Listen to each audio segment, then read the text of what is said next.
Hi there, friends. Welcome to Red Eyes Creations Radio. My name is Henrik Palmgren, and this is Internet Talk Radio, broadcasted from Sweden, Scandinavia.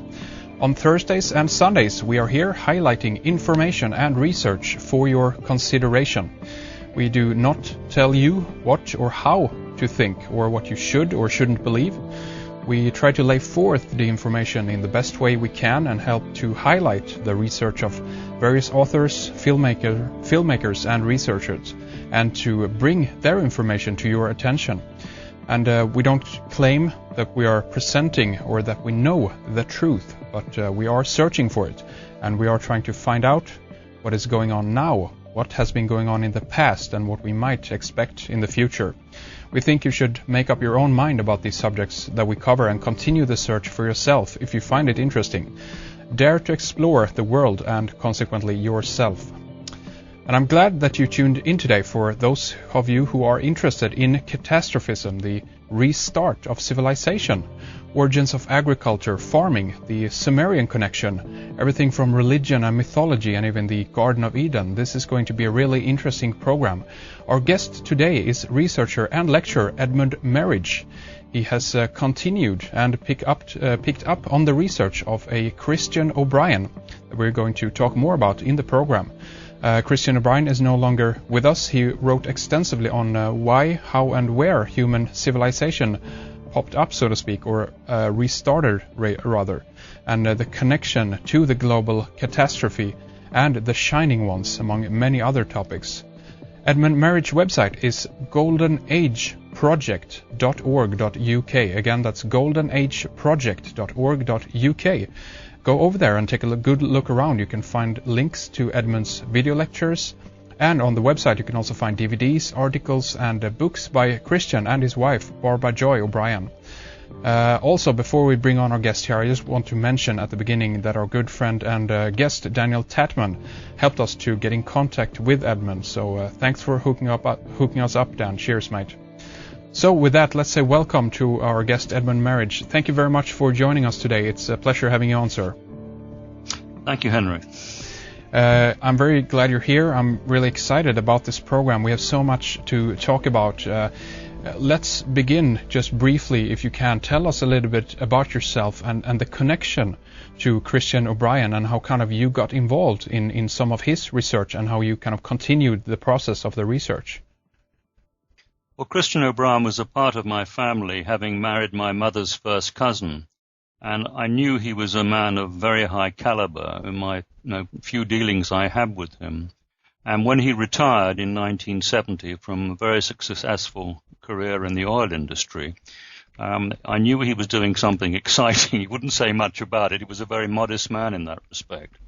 But it later became clear that he was spending all his time studying ancient civilizations, ancient languages.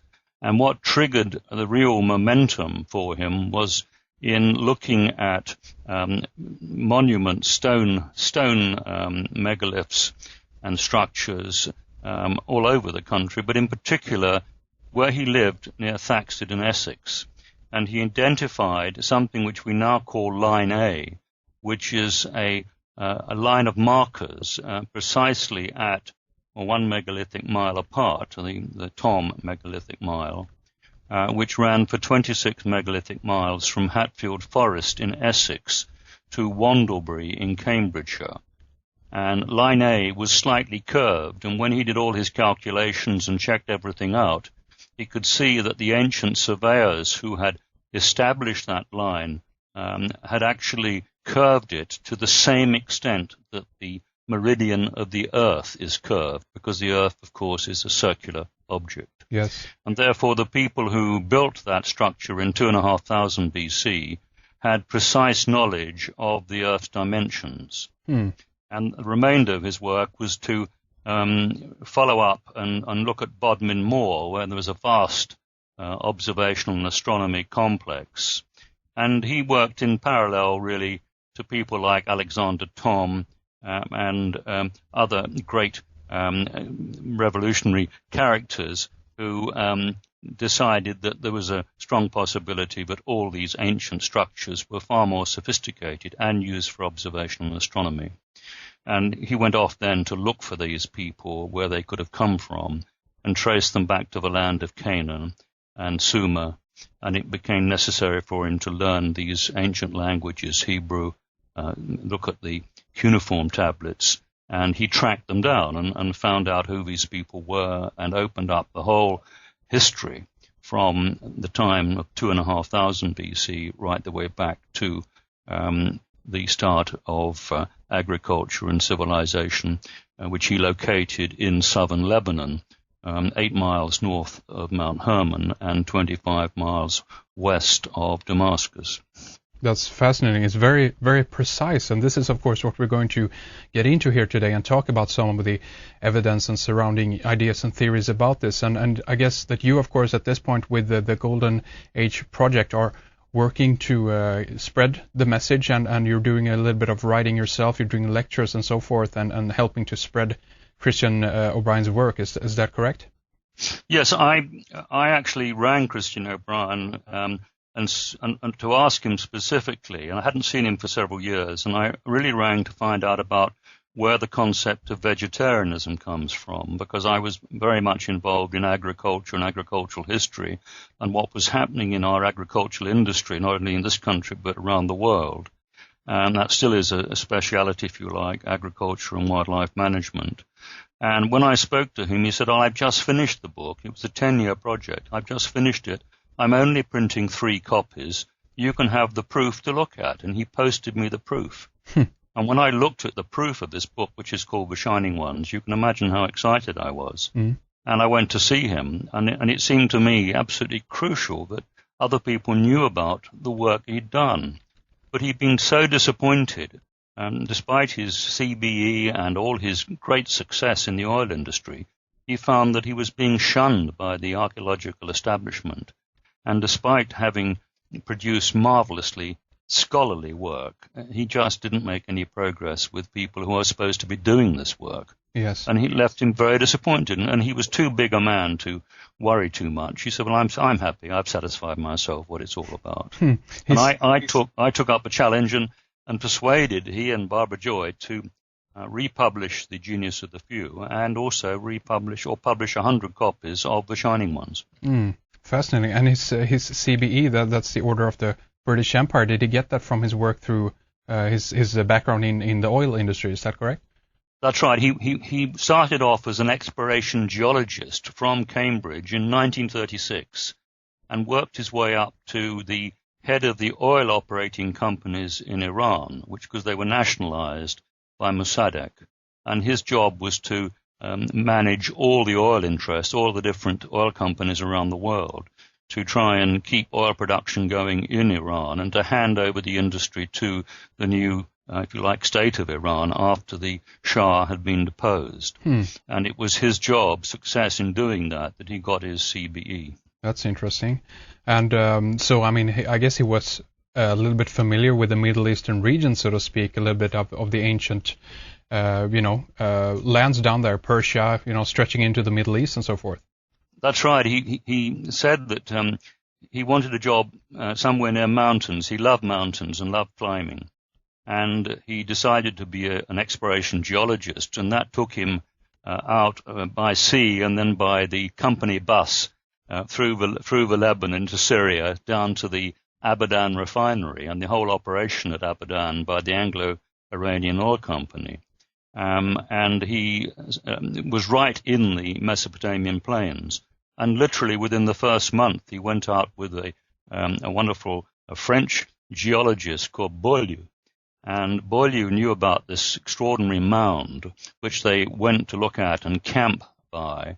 And as the sun was setting, they went up to the top of this mound and could see the shadows right the way through to the Zagros Mountains over the plains, where there were clearly field systems, and the setting sun showed up all these field systems very clearly.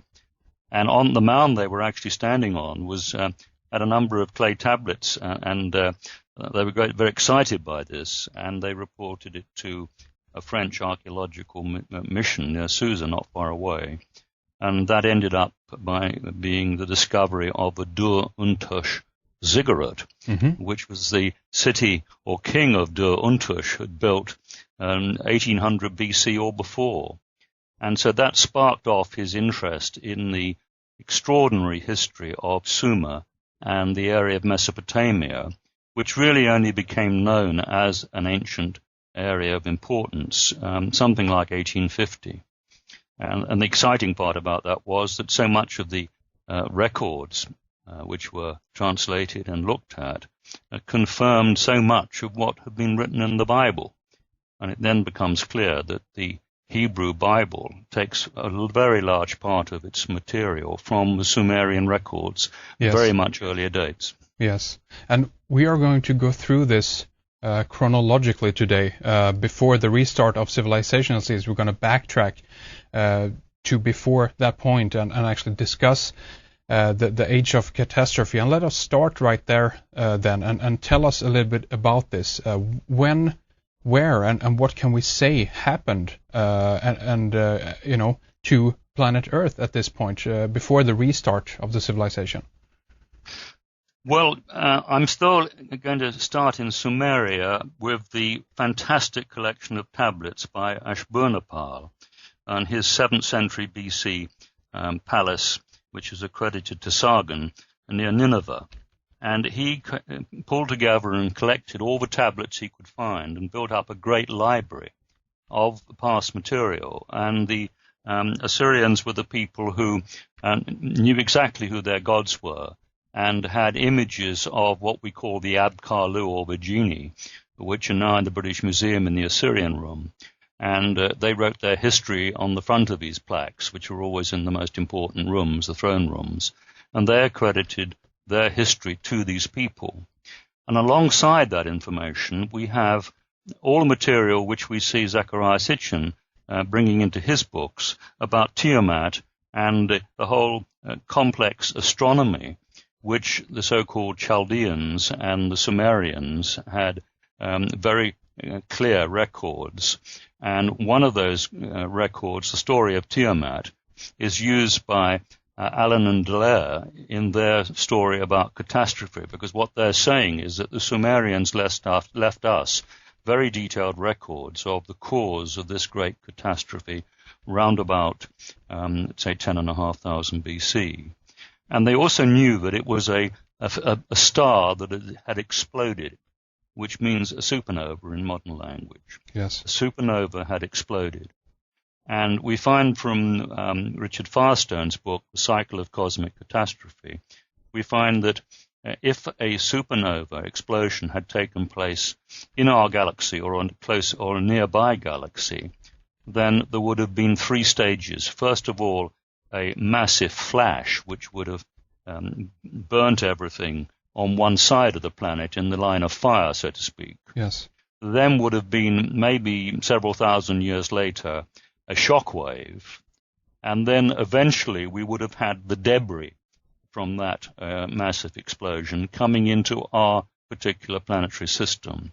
And the Sumerian suggestion is that Tiamat was part of the debris that came in through our solar system and our planets and caused absolute havoc and hammered into the Earth multiple objects, clouds of